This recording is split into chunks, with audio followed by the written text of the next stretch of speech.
Vox. I don't trust Vox. One of the for biggest shit. myths about Let's watch this carefully because Vox is not trustworthy. the Israel-Palestine conflict is that it's been going on for centuries, all about ancient religious hatreds. In fact, while religion is involved, conflict's mostly about two groups of people who claim the same land, and it really only goes back about a century to the early 1900s. Around then, the region along the eastern Mediterranean we now call Israel-Palestine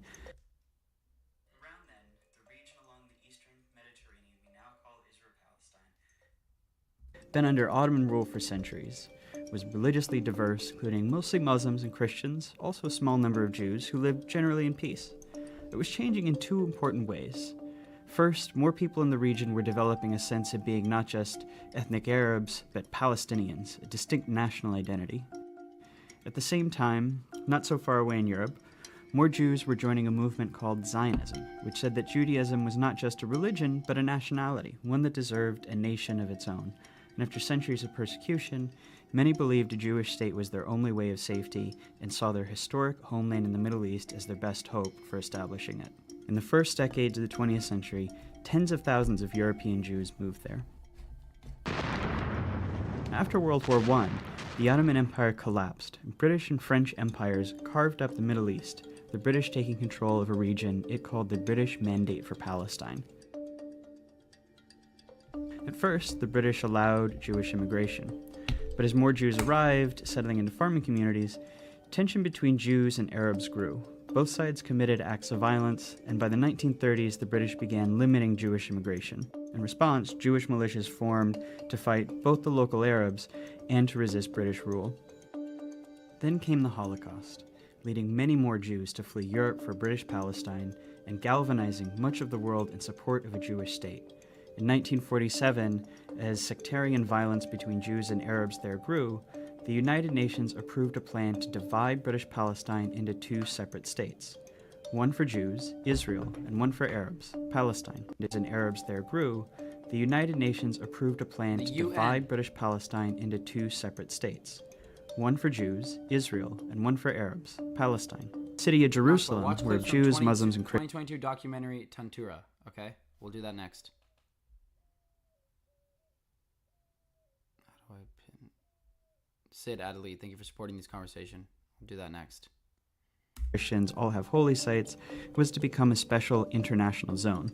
The plan was meant to give Jews a state, to establish Palestinian independence, and to end the sectarian violence that the British could no longer control.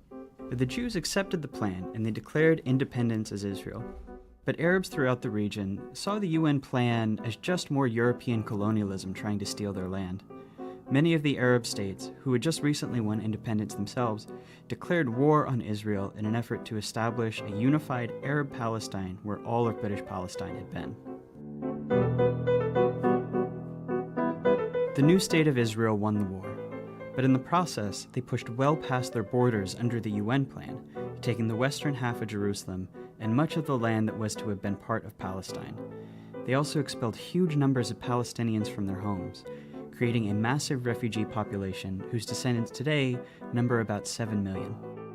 At the end of the war, Israel controlled all of the territory except for Gaza, which Egypt controlled, and the West Bank, named because it's west of the Jordan River, which Jordan controlled. This was the beginning of the decades-long Arab-Israeli conflict. During this period, many Jews in Arab-majority countries fled or were expelled, arriving in Israel. Then something happened that transformed the conflict. In 1967, Israel and the neighboring Arab states fought another war. When it ended, Israel had seized the Golan Heights from Syria, the West Bank from Jordan, and both Gaza and the Sinai Peninsula from Egypt. Israel was now occupying the Palestinian territories, including all of Jerusalem and its holy sites. This left Israel responsible for governing the Palestinians, a people it had fought for decades.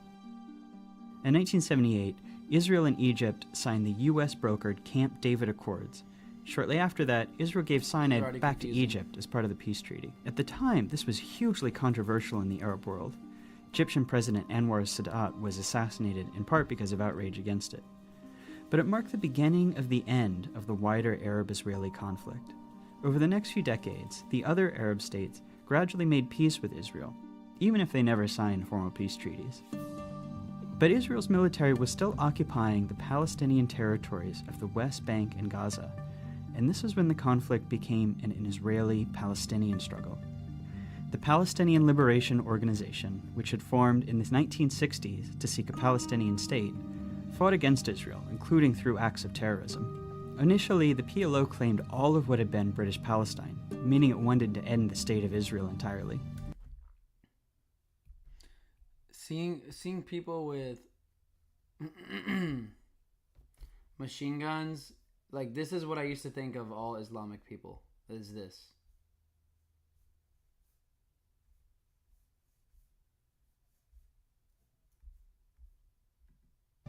Fighting between Israel and the PLO went on for years, even including a 1982 Israeli invasion of Lebanon to kick the group out of Beirut. Stillness of the ceasefire. Sonny Katara.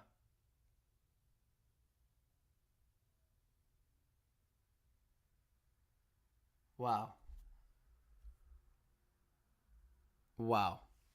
Sonny Katara, thank you for supporting this channel and these live streams. God bless you. And seriously, thank you for making these streams possible. Without super chats like this, I wouldn't be able to continue to do research projects like this. So thank you for supporting this research. And thank you everyone else who's watching. Sonny Katara, thank you. Fire in southern Lebanon was shattered today by the sound of guns, bombs, and planes.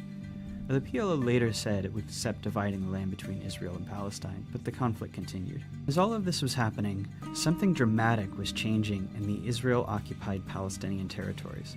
Israelis were moving in. These people are called settlers, and they made their homes in the West Bank and Gaza, whether Palestinians wanted them or not. Some moved for religious reasons, some because they want to claim the land for Israel, some just because the housing is cheap, often subsidized by the Israeli government. Some settlements are cities with thousands of people, others are small communities deep into the West Bank. If you've always felt a deep yearning for Jerusalem, now is a once-in-a-lifetime opportunity, not only to stand within its gates, but also to build the home of your dreams there. The settlers are followed by soldiers to guard them, and the growing settlements force Palestinians off of their land and divide communities. Short term, they make the occupation much more painful for Palestinians. Long term, by dividing up Palestinian land, they make it much more difficult for the Palestinians to ever have an independent state. Today, there are several 100,000 settlers in occupied territory, even though the international community considers them illegal. But it already seems like this is never going to end. in the late 1980s, Palestinian frustration exploded Unless one group completely kills the other, which that probably won't happen. into the Intifada, which is the Arabic word for uprising. It began with mostly protests and boycotts, but soon became violent. Israel responded with heavy force. A couple hundred Israelis, over 1,000 Palestinians died in the First Intifada. Around the same time, a group of Palestinians in Gaza, who considered the PLO too secular, too compromise-minded, created Hamas, a violent extremist group dedicated to Israel's destruction. By the early 1990s, it's clear that Israelis and Palestinians have to make peace. The leaders from both sides signed the Oslo Accords. This is meant to be the big first step toward Israel maybe someday withdrawing from the Palestinian territories and allowing an independent Palestine. The Oslo Accords established the Palestinian Authority, allowing Palestinians a little bit of freedom to govern themselves in certain areas. Hardliners on both sides opposed the Oslo Accords. Members of Hamas launched suicide bombings to try to sabotage the process. The Israeli right protests peace talks with ralliers calling Prime Minister Yitzhak Rabin a traitor and a Nazi. Not long after Rabin signs the second round of Oslo Accords, a far-right Israeli shoots him to death in Tel Aviv. But this violence showed how extremists on both sides can use violence to derail peace, keep a permanent conflict going as they seek the other side's total destruction. That's a dynamic that's been around ever since. Negotiations meant to hammer out the final details on peace drag on for years, and a big Camp David summit in 2000 comes up empty. Palestinians come to believe peace isn't coming, rise up in a second intifada, this one much more violent than the first. By the time it wound down a few years later, about 1,000 Israelis and 3,200 Palestinians had died. The Second Intifada really changes the conflict. Israelis become much more skeptical that Palestinians will ever accept peace or that it's even worth trying.